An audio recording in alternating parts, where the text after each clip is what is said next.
hello everyone welcome to my new mini blog हजुरहरू पनि सन्चै हुनुहुन्छ होला म पनि सधैँ आरामै छु भन्छु म चाहिँ आज चाहिँ मेरो दिदीलाई म काठमाडौँ सामान पठाउनु छ होइन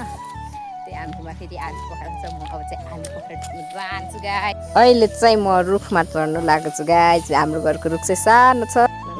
लट्टरुमै छ ऊ माथि छ सक्नुहुन्छ गाई चाहिँ यति टिपिसकेँ हजुरहरूलाई खानु मन छ भने मेरो घरमा आउँदा पनि छ है के हो चाहिँ यसमा हेर काँडा पनि हुन्छ चाक लाने भोजिसक्यो आया वाउ भुटुवा बनाएर पठाएको चार अनि यो फेरि बनाउनु सिक्नु गर्थेँ अनि यहाँ थोरै सुकी छ वाउ हैन हौ के हो साग पनि पेक गरेको छ मम्मीले प्याकिङ सुरु खाँदै हुनुहुन्छ अब म चाहिँ हेरेको हेर्दै आफ्नो भाइले छोरा यति माया ओहो हो नि त हुनुपर्छ टाढो भएपछि गाइज अब नजिक भएको भएर मलाई धेरै माया गर्नुहुन्छ अनि टाढा भएकोलाई नि धेरै गर्नुहुन्छ यस्तै मिनी ब्लग हेर्नु चाहनुहुन्छ भने मलाई फलो गर्नु होला बाइ बाइ